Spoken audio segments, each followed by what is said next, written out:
My manager stood outside the bathroom door with a clipboard and a stopwatch and told me my break had gone 11 seconds over the limit. I laughed because I thought she was joking. She was not joking. She held up the clipboard so I could see the red circle drawn around my name, right next to a note that said pattern of excessive breaks, needs coaching. I stood there in the hallway, humiliated, while two co-workers pretended not to watch. That was the day I decided if this company wanted every second of my life documented, I would hand them a document so complete it would bury them alive. My name is Danielle and I worked as a claims processor for a mid-sized insurance company in Ohio. For 3 years I did solid work. Never late. Never missed a deadline. Then a new operations manager named Karen took over our floor and decided productivity was down because people were spending too much time in the restroom. Karen introduced a new policy. Every employee had to sign out on a physical log sheet taped outside the break room every single time they used the bathroom. Time out. Time in. Reason if it exceeded 4 minutes. She said it was about accountability. She said this with a straight face while sipping her third latte of the morning, the same latte that took her nearly 15 minutes to fetch from the coffee shop across the street, a trip she never once logged herself. Nobody dared point that out to her face, not yet anyway. People complained. Human Resources shrugged and said the policy came from corporate and corporate would not budge because absenteeism numbers looked bad on a spreadsheet somewhere. Nobody in that building had the courage to push back except me, and I did not push back the way anyone expected. I decided to follow the rule exactly as written. Not approximately. Exactly. The policy said log every bathroom break. It did not say only log bathroom breaks. So I read it again and again until I noticed something beautiful. The memo Karen sent used the word every activity needed documentation to support the accountability initiative. Every activity. Those were her words, not mine. So I started logging everything. Monday morning I logged getting a glass of water. 9:15 a.m., left desk for hydration, back at 9:17. I logged checking the office thermostat because my hands were cold. I logged walking to the printer. I logged waiting for the printer because it was jammed, which took 4 minutes and required a written reason, so I wrote printer malfunction, toner low, submitted maintenance ticket number 441. I logged the 2 minutes I spent looking for a working pen. I logged a phone call from my dentist confirming an appointment, complete with the exact duration down to the second.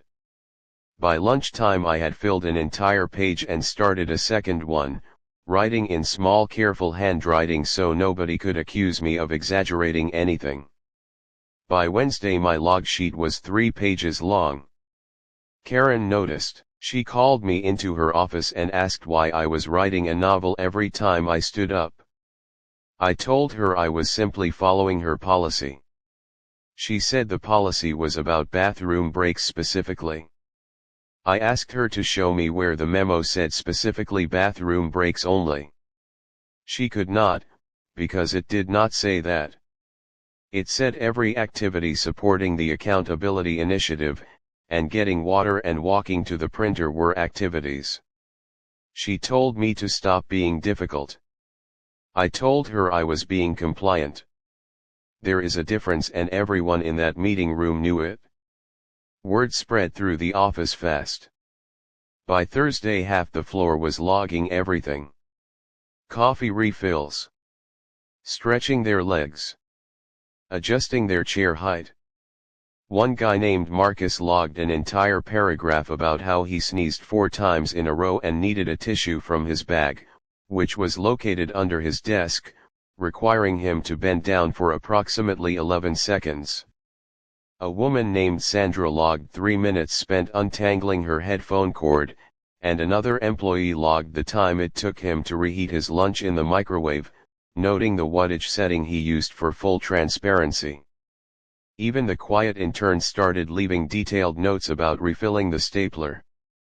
Karen's clipboard system was drowning in paperwork nobody asked for but everybody was required to produce.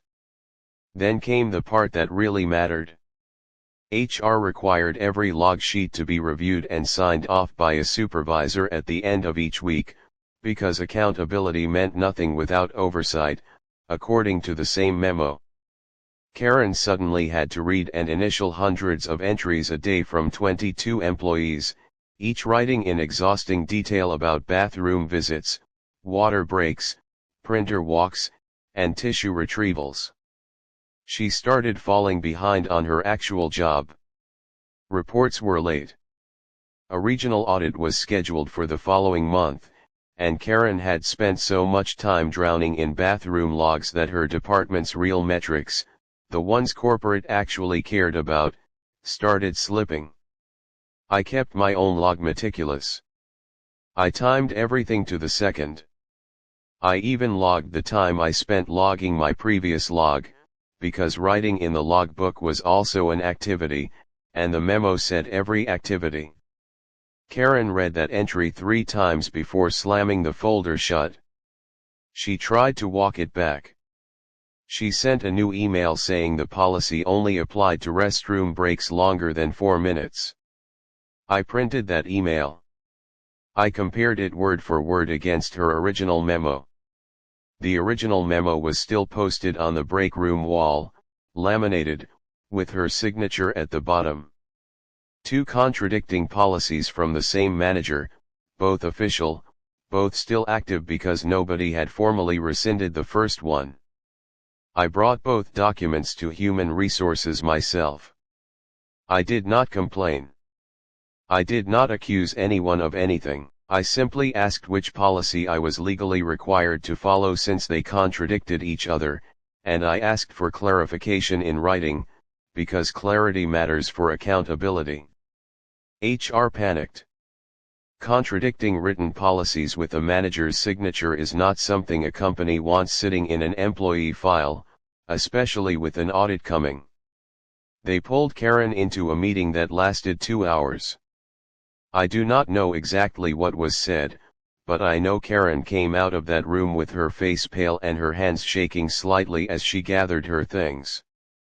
The audit happened 3 weeks later. The regional director flew in personally. He was reviewing department efficiency, employee complaints, and something called workplace morale metrics, which apparently had cratered on our floor over the past month. When he asked why, an employee named Priya, who never says much, handed him a folder.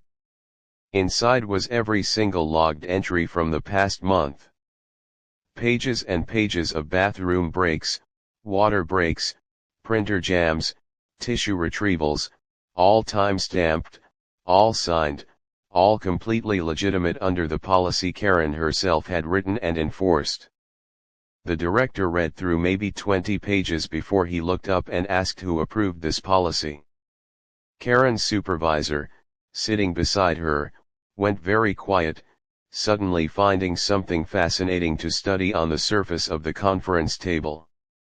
Karen tried to explain that employees had taken the policy too literally. The director asked her to read her own memo out loud, slowly, in front of everyone in that room. She read the word every activity and stopped, her voice trailing into silence. Nobody said anything for a long moment.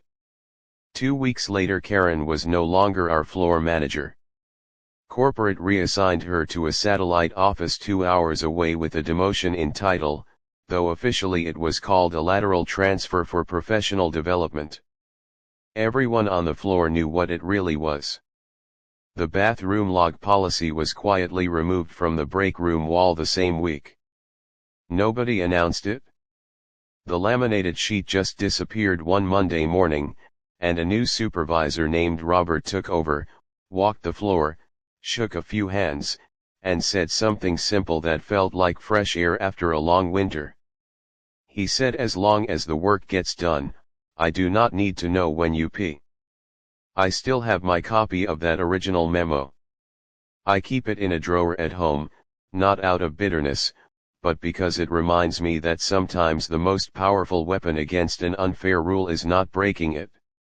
It is following it so completely, so precisely, so relentlessly, that the people who wrote it choke on their own words. Danielle still works there. She got promoted to team lead 6 months later, and one of the first things she did was quietly throw away the old laminated memo everyone had been forced to keep photocopies of. Marcus still tells the tissue story at every office party, and somehow it gets 30 seconds longer every time he tells it. Sandra finally untangled her headphones for good and framed the log entry as a joke above her desk. And somewhere out there, Karen is probably still filling out mileage logs for her 2-hour commute, because once you build a monster made of paperwork, sometimes it follows you wherever you go, long after you thought you had escaped it.